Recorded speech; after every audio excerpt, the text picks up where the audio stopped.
மக்களே, பஞ்சு மிட்டாய் விற்கிறவங்க கூட இன்றைக்கி நல்லவனாக இல்லை. நாங்கள்லாம் சின்ன குழந்தையா இருக்கும்போது பஞ்சு மிட்டாய் தெருவில் வந்ததுன்னா ஓடி போய் வாங்கிக்குவோம். 5 பைசா 10 பைசாக்கெல்லாம் பஞ்சு மிட்டாய் கிடைக்கும். வாட்சி மாதிரியே கமர் கட்டு மாதிரியே அது மாதிரி விற்றாங்கன்னா கூட கொம்பில் சுற்றி எடுத்துன்னு வருவாங்க. நாங்கள் அதை வாட்சி மாதிரி கட்டிக்குவோம், கையில் மோதிரம் மாதிரி போட்டுக்குவோம். அது ஒரு விளையாட்டாக வாங்கி சாப்பிடுவோம். அப்போ அந்த காலத்துலலாம் எங்களுக்கு அதெல்லாம் ஒரு சந்தோஷமாக இருந்தது. ஆனால் இப்போ இருக்கிற காலத்தில் பஞ்சு மிட்டாய் விற்கிறனா கூட நம்ப முடியல. ஒரு குழந்தைய கடத்தி கூட்டிகிட்டு போகிறதுக்கு ட்ரை பண்ணியிருக்கிறான். ஆனால் ஜனங்க எப்படியோ இதை கண்டுபிடிச்சி அவனை சாகடிச்சிட்ருக்காங்க. அடித்து அவனை பிடிச்சி கட்டி கம்பத்தில் வச்சு போலீஸ்கிட்ட ஒப்படைச்சிருக்காங்க.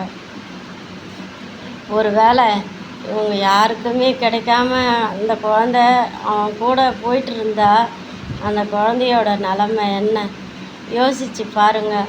அவங்கவுங்க குழந்தைங்கள அவங்கவுங்க பத்திரமா பார்த்துக்குங்க. நம்ம குழந்தைங்கள நாம் தான் கண்காணிப்போடு இருக்கணும், நம்ம தான் பார்த்துக்கணும். குழந்தைங்களுக்கு எதுவும் தெரியாது, அதுங்க விளையாட்டு பிறாக்க போயிடுதுங்க. அந்த காலம் மாதிரி இந்த காலம் இல்லை. அதனால் நம்ம குழந்தைங்கள நாம் தான் ஜாக்கிரதையாக பார்த்துக்கணும். பத்திரமா பார்த்துக்குங்க, ஜாக்கிரதையாக பார்த்துக்கோங்க. அதுலேயும் பெண் குழந்தைங்கள இன்னும் ஜாக்கிரதையாக பார்த்துக்கோங்க.